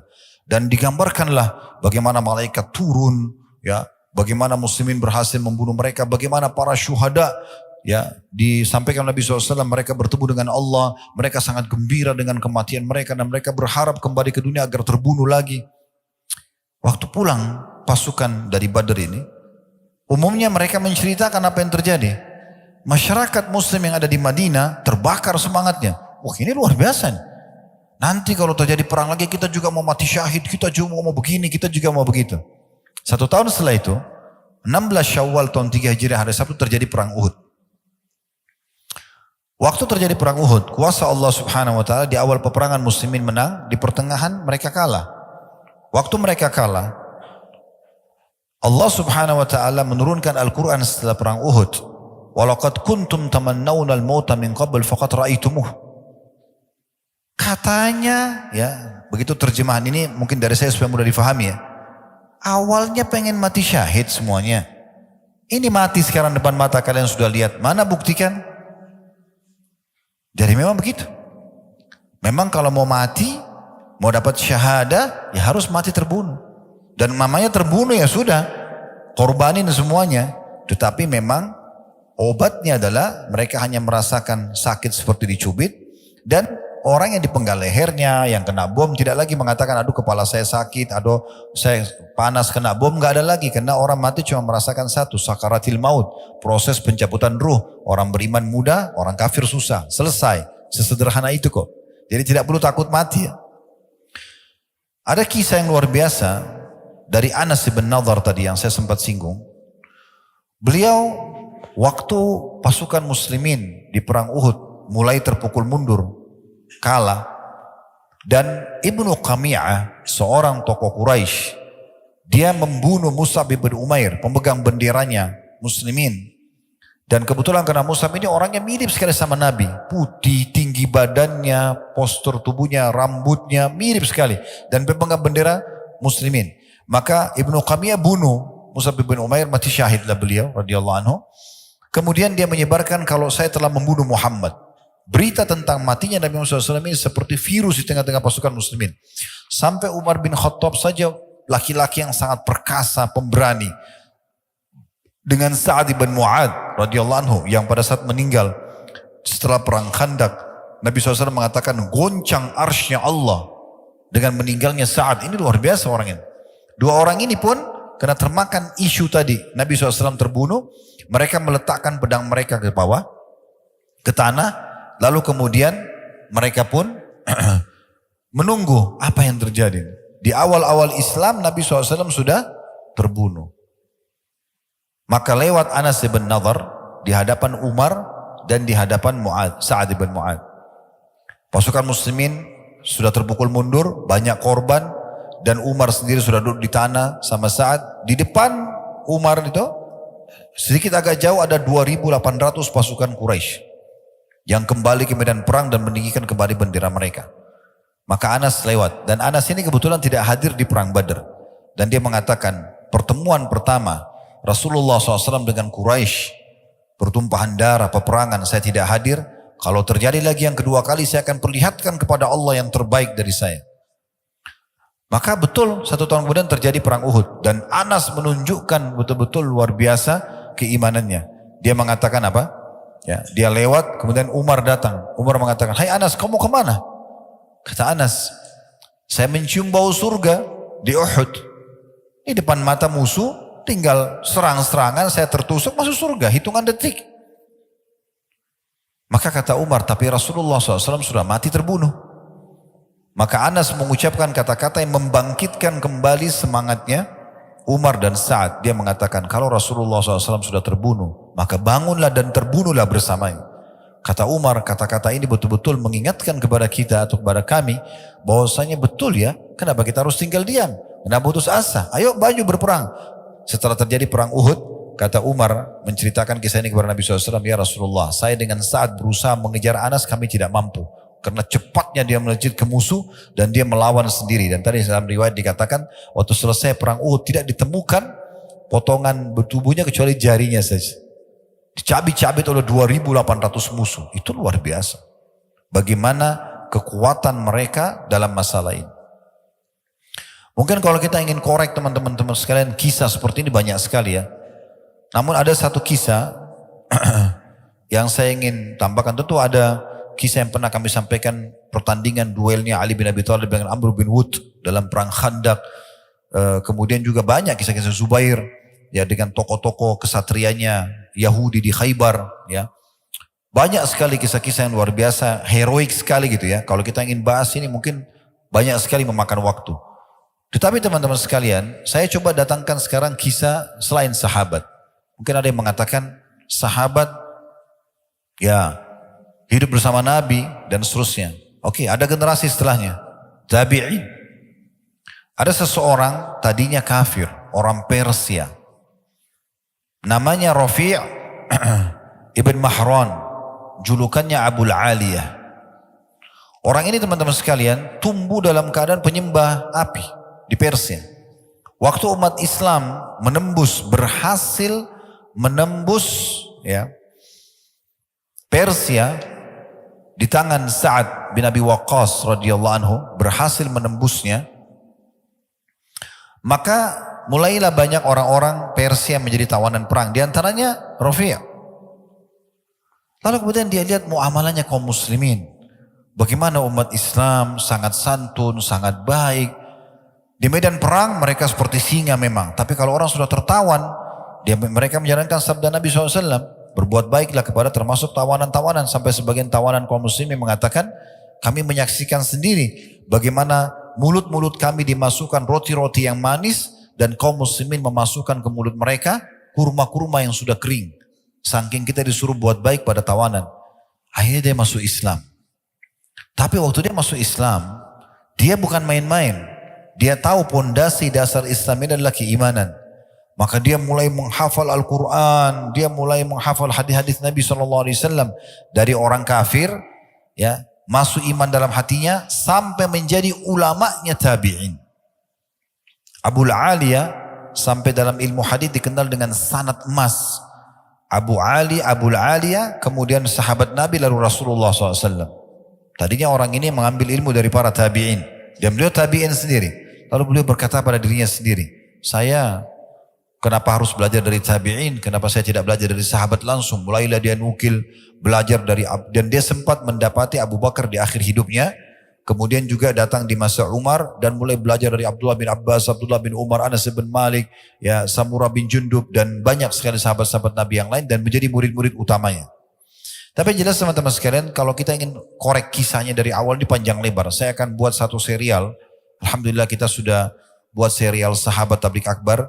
Kita juga sekarang sudah mulai masuk ke serial 25 Nabi dan Rasul. Kami juga akan masuk nanti di serial para tabi'in. Dan kita akan lebih rincikan biografi dan seterusnya. Tapi saking orang ini betul-betul tulus dan dia ingin memenuhi hatinya dengan keimanan, maka yang terjadi adalah Allah mudahkan dia, Allah berkahi hidupnya. Dia belajar, dia terus terapkan ilmunya sampai dia betul-betul sampai pada level memahami ilmu agama ini yang mungkin tidak umum orang fahami di masa itu saja. Di antaranya dinukil sebuah kisah, pernah ada satu orang temannya atau muridnya melihat dia selesai wudhu. Berjatuhanlah air wudhu itu dari wajahnya, dari tangannya. Ya. Kemudian dia selepas wudhu mau masuk di masjid, orang ini mengatakan pada Abu Aliyah, Inna Allah yuhibbut tawabin wa yuhibbul mutatahirin. Allah itu suka sekali dengan orang yang suka bertaubat dan orang yang bersuci. Yang dia fahami bersuci di sini dengan air. Maka Abu Aliyah mengatakan, wahai saudaraku, yang dimaksud dengan mutatahirin bukan bersuci dengan air, tetapi seseorang mensucikan dirinya dari dosa-dosa dengan ketakwaannya, dengan kepatuhannya kepada Allah Subhanahu wa taala. Dan dia menyebutkan banyak sekali kata-kata hikmah. Di antaranya karena dalamnya imannya dan dia bagaimana terus mendalami ilmu agama ini sampai akhirnya hikmahnya dinukil. Dia mengatakan, "May yu'min billahi hadahu." Siapa yang beriman pada Allah pasti Allah akan kasih petunjuk. Asal dia sempurnakan imannya dalam hati, apa saja yang dia butuh akan diberikan petunjuk. Ya. Wa misdaqu dzalika qauluhu ta'ala, "Wa may yu'min billahi yahdi qalbah." Dan pembenaran terhadap apa yang saya ucapkan adalah firman Allah Subhanahu wa taala, siapa yang beriman kepada Allah, memaksimalkan imannya dalam hatinya kepada Allah, Allah akan berikan petunjuk pada hatinya. Apa saja yang sedang dihadapi ada solusinya. Itu disebutkan dalam surah Taghabun, surah nomor 64 ayat 11. Lalu dia bilang lagi, "Wa man tawakkala 'ala Allahi kafahu." Dan siapa yang menyerahkan hasil usahanya kepada Allah, Allah akan jadi pencukup baginya. Wa misdaqu dzalika qauluhu ta'ala, dan yang membenarkan apa yang saya ucapkan adalah firman Allah Subhanahu wa taala, "Wa may yatawakkal 'ala Allahi fahuwa hasbuh." Surah At-Talaq surah nomor 65 ayat 3. Siapa yang bertawakal kepada Allah, ikhtiar dulu kemudian dia serahkan usahanya kepada Allah, maka pasti Allah akan jadi pencukup baginya. Wa man aqradahu jazah, dan siapa yang meminjamkan di jalan Allah, bersedekah di jalan Allah, maka Allah pasti akan balas dia. Wa misdaqu dzalika qauluhu ta'ala, dan itu pembenarannya adalah firman Allah Subhanahu wa taala, "Man dzalladzi yuqridullaha qardan hasanan fayudha'ifahu lahu adha'afan katsira." Surah Al-Baqarah surah nomor 2 ayat 245. Dan siapa yang meminjamkan untuk Allah dengan pinjaman yang baik, maka Allah akan lipat gandakan dengan kelipatan-kelipatan yang banyak. Satu waktu dia masuk dalam majlisnya Abdullah bin Abbas radhiyallahu anhuma. Waktu itu Abdullah bin Abbas menjadi gubernur, atau kalau kita sekarang wali kota mungkin di kota Basra. Kemudian di situ ada tokoh-tokoh Quraisy yang duduk. Ini tokoh kita Abu Aliyah ini mantan budak. Orang Persia ditawan oleh muslimin jadi budak, lalu diperjualbelikan di pasar sampai akhirnya dibebaskan oleh seorang majikannya wanita. Ada kisahnya panjang sesungguhnya. Ya, bagaimana dia dibebaskan, wanita itu ikut di sholat muslimin, saya bebaskan Abu Aliyah karena Allah SWT agar dia mengajar umat Islam agama gitu ya. Yang jelas karena dia ilmunya sangat luas, imannya sangat dalam, isi hidupnya semua nasihat yang baik, manfaat kepada umat Islam. Dia masuk di medan perang, dia berperang sampai dicintai oleh para sahabat, di antaranya Abdullah bin Abbas. Satu waktu datang dalam majelisnya Abdullah bin Abbas radhiyallahu anhuma. Kemudian dia dimuliakan, diajak duduk ya di majelisnya atau di singgasananya Abdullah bin Abbas. Lalu orang-orang Quraisy yang ada di situ saling saling mencibir, bukan mencibir sebenarnya, saling orang yang bermain mata, gams ya, orang bermain mata gitu. Abdullah bin Abbas tangkap itu, sekarang kok bisa sih mantan budak Abdullah bin Abbas malah muliakan kita ini orang-orang Quraisy, tidak seperti itu. Tapi ini bukan sahabat-sahabat Nabi ya, ini orang-orang yang galangan tabi'in yang hidup pada masa itu. Maka Abdullah bin Abbas tangkap itu. Lalu beliau memberikan pelajaran kepada mereka semua, bagaimana Allah Azza wa Jal memuliakan orang justru karena keimanannya dan ilmunya. Maka Abdullah bin Abbas mengatakan, "Innal ilma yazidu ahlil ilmi syarafa." Ketahuilah, ilmu itu benar-benar menambah kemuliaan bagi seseorang. Dari belajar agama sampai betul-betul bisa mendatangkan keimanan yang sempurna, itu akan menambah kemuliaan. Wa yarfa'u qadra ahlihi bainan nas, dan akan memuliakan kedudukan orang yang mempunyai ilmu dan iman itu di tengah-tengah manusia. Wa yujlisul mamalik 'alal asirra, dan akan mendudukkan para mantan-mantan budak atau budak pun di singa-singasananya para raja-raja. Jadi kita bisa lihat teman-teman sekalian bagaimana orang kalau bertakwa kepada Allah SWT. Kita sudah datangkan contoh dari masalah ibadah, dari masalah jihad, dari masalah ilmu. Bagaimana betul-betul orang kalau punya iman itu Allah bukakan pintu-pintu keberkahan. Dimuliakan di tengah-tengah masyarakat. Kemudian teman-teman sekalian, kita juga mungkin perlu fahami baik-baik tentang masalah apa yang kita bahas ini. Pastikan teman-teman sekalian, kalau kita bertakwa kepada Allah Subhanahu wa taala, kita menjaga hubungan kita sama Allah, menjaga keimanan kita, tidak akan pernah sama keadaan kita dengan orang-orang yang berbuat maksiat. Kenapa saya datangkan poin ini? Karena pernah ada yang mengatakan begitu. Ustadz, kita kan orang muslim, beriman kepada Allah, tapi kenapa banyak orang di antara kita yang miskin, yang susah, ya, belum dibukakan pintu rezeki. Lalu kemudian dia membandingkan dirinya dengan tetangganya yang non muslim. Lalu saya mengatakan, jawaban saya dua.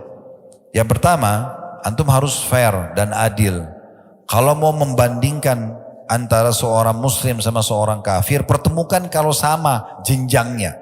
Misalnya muslim yang kaya sama kafir yang kaya. Nah baru bisa adil tuh. Jangan pertemukan antara muslim yang kaya, kafir yang kaya sama muslim yang miskin. Itu nanti antum membandingkan seperti itu. Dan pertemukan juga muslim yang miskin sama kafir yang miskin. Nah itu baru adil. Ya, karena kita tidak bisa membandingkan karena memang ekonominya berbeda. Sebagaimana juga kita tidak bisa bandingkan jenjang pendidikan orang yang berbeda. Ini tidak adil namanya. Gitu kan? Kalau kita pertemukan yang kaya sama kaya, kita akan temukan yang muslim jauh lebih banyak keberkahan hidupnya.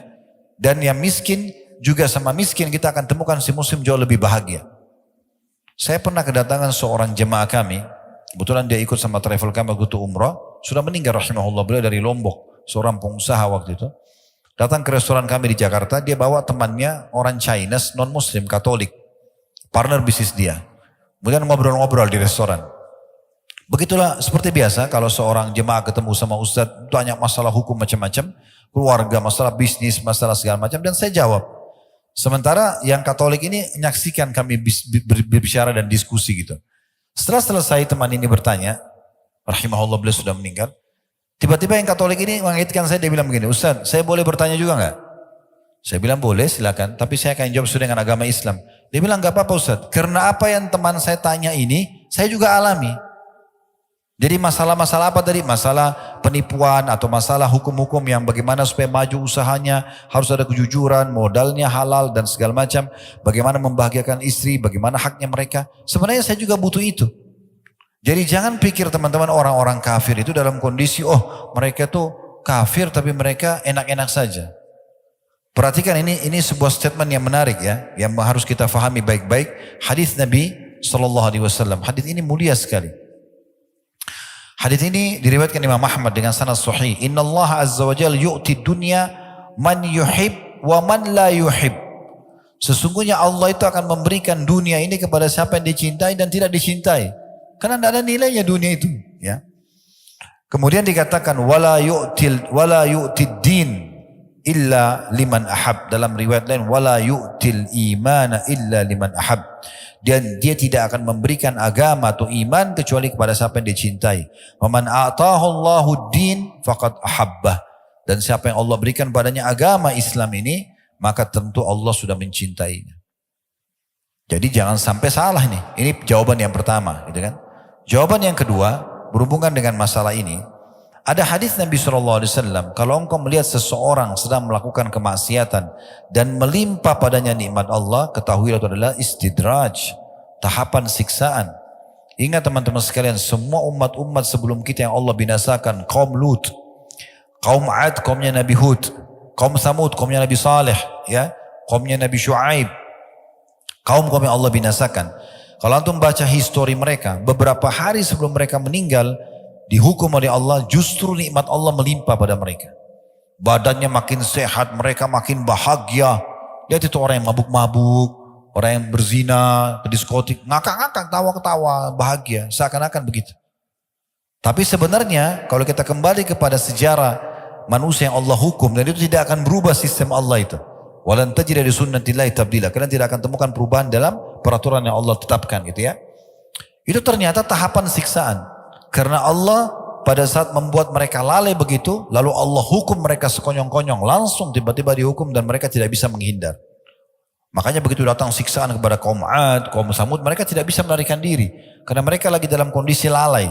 Di saat itulah Allah hukum mereka. Jadi jangan antum membandingkan kondisi dan menilai dengan kasat mata saja. Harus dengan ilmu yang benar supaya faham masalah ini. Ya. Dan ingat juga bagaimana kalau seseorang di antara kita tersibukkan dengan amal saleh, itu jauh lebih mahal dari semua harta dunia. Sebagaimana disebutkan dalam sebuah hadis riwayat Ahmad dan juga Al-Hakim, dan Al-Hakim mensahihkannya, kata Nabi SAW, "Idza aradallahu bi'abdin khaira." Kalau Allah ingin kebaikan pada seorang hamba, ista'malahu qabla mauti. Allah akan menggunakan dia sebelum dia meninggal. Fasa'ala rajulu minal qaum masti'malah. Lalu seorang dari kaum yang ada di situ menanyakan pada Nabi SAW, bagaimana Allah menggunakannya? Qala sallallahu alaihi wasallam, yahdihillahu tabaraka wa ta'ala ila al-'amalis salih qabla mauti thumma yakbiduhu alaih.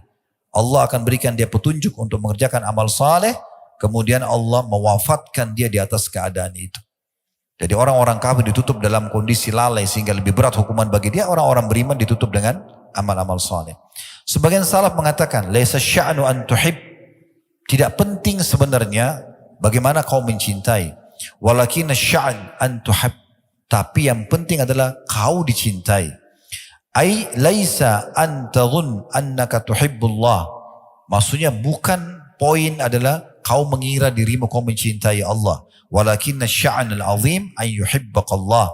Tapi yang benar adalah bagaimana Allah mencintaimu. Lianna Allah la yuhibbu illa man istahaqqa dzalikal hubb. Karena Allah tidak akan mencintai kecuali orang yang pantas untuk menerima cinta tersebut. Teman-teman sekalian, saya akan tutup dengan perkataan yang atau beberapa dalil ini kita sebagai bahan renungan ya. Bahwasanya orang kalau terus saja mengejar ibadah kepada Allah Subhanahu wa taala, mendekatkan diri kepada Allah Subhanahu wa taala, ini sebuah kedudukan besar sekali. Riwayat Bukhari menyebutkan, saya langsung terjemahkan saja, bagaimana Nabi SAW mengatakan kalau Allah mencintai seorang hamba, maka Allah akan berkata kepada Jibril, sungguhnya aku mencintai fulan, maka cintailah dia. Akhirnya Jibril pun mencintai dan menyeru di langit dan di bumi, kalau Allah mencintai fulan maka cintailah dia. Lalu Allah pun membuat orang-orang mencintainya. Tentu ada yang membencinya kalau orang-orang itu kafir atau orang munafik sebagaimana Nabi SAW. Tapi umumnya orang akan menyukai dia. Kemudian kalau Allah membenci seorang hamba, Allah akan panggil Jibril. Lalu mengatakan, hai Jibril, aku benci fulan, bencilah. Maka Jibril membencinya. Kemudian Jibril menyeru di langit dan di bumi, kalau Allah membenci si fulan maka bencilah. Lalu dibencilah orang tersebut. Ini luar biasa. Kemudian riwayat yang lain adalah riwayat Abu Bakar radhiyallahu anhu. Abu Bakar pernah melihat Handalah. Handalah ini sahabat yang mulia dan juga tentu mati syahid beliau ya.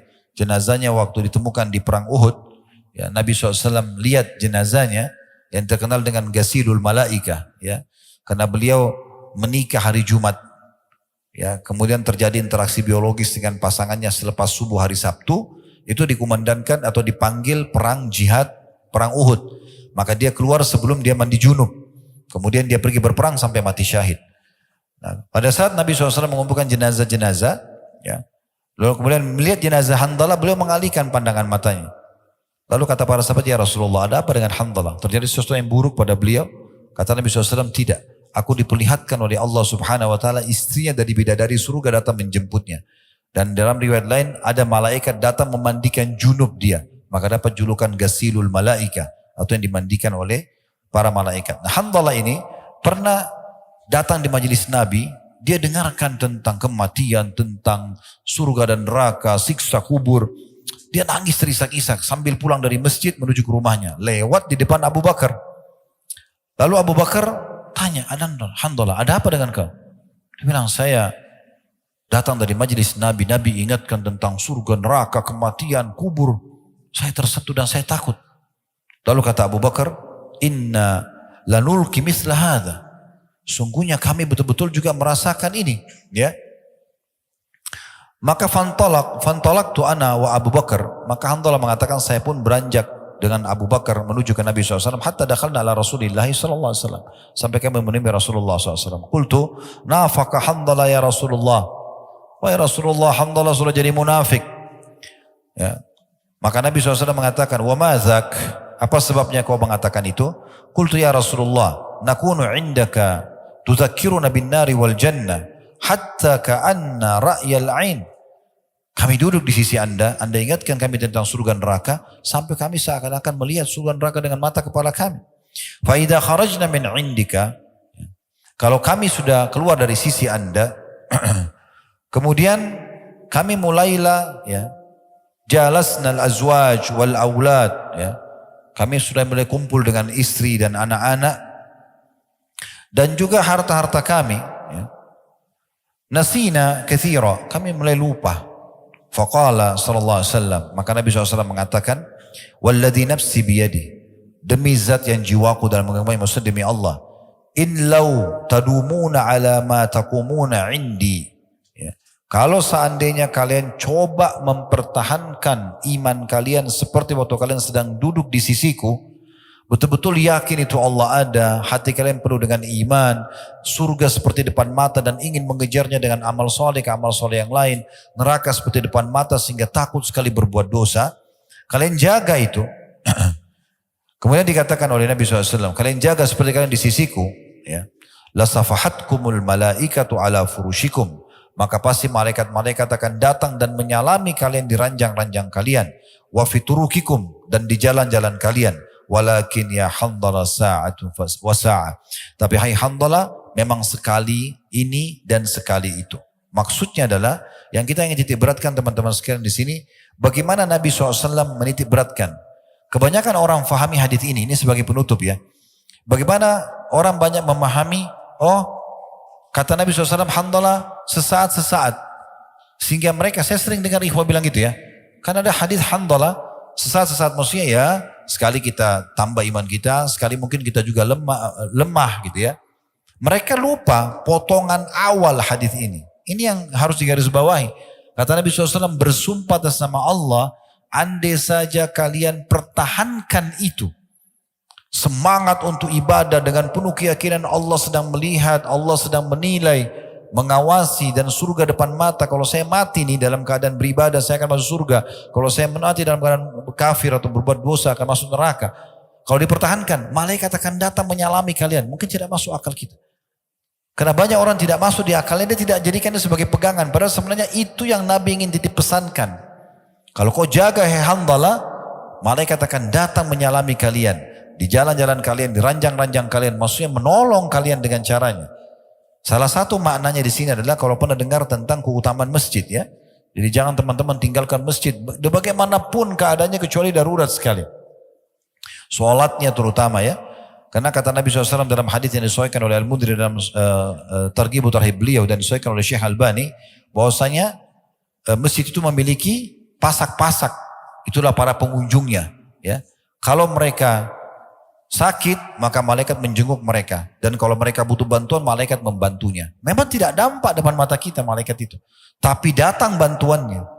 Salah satu cara mengimani keadaan malaikat seperti apa kira-kira? Perhatikan hadis Nabi SAW. Kalau seseorang terbangun tengah malam, kita semua bisa rasakan itu. Maka pendampingnya dari malaikat akan mengatakan, sholatlah. Pernah gak antum bangun tengah malam, ada perasaan bisikan dalam hati mau sholat? Itu dari malaikat. Kita imani mereka berada begitu. Ada masjid lagi dikumandangkan azan, hayya 'alas shalah, ada dalam hati mau sholat. Ada orang miskin, ada hati dalam hati bisikan suruh bantu. Itu dari malaikat semua. Mereka mengingatkan kita kebaikan-kebaikan.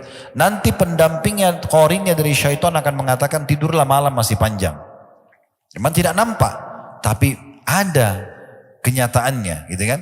Nah seperti itulah. Jadi yang kita titik beratkan sekarang secara tazkiyatun nafs, musyid jiwanya adalah bagaimana kita ambil potongan pertama hadis, yaitu mempertahankan keimanan kita. Antum harus merasa teman-teman sekalian, mempertahankan iman antum, ibadah antum pada Allah ini lebih mahal dan lebih butuh daripada makan pada saat lapar, tidur pada saat ngantuk, obat pada saat sakit, lebih penting. Sehingga jangan dijual urusan akhirat kita ini, iman kita ini dengan urusan dunia. Kita jual hanya karena mau transaksi jual beli, hanya karena suka dengan seorang wanita, hanya karena suka dengan seorang laki-laki, lalu meninggalkan agama, lalu meninggalkan perintah dan segala macam. Jangan seperti itu, ya. Itu yang kita maksudkan. Allahu a'lam. Semoga Allah SWT membuat kita selalu istiqamah, bisa menjaga keimanan kita, dan Allah terus membuat kita ya menyempurnakan iman kita ini sampai kita bertemu dengan Allah dalam kondisi kita mendapatkan maksimal apa yang telah Allah janjikan kepada kita semua. Allahumma amin.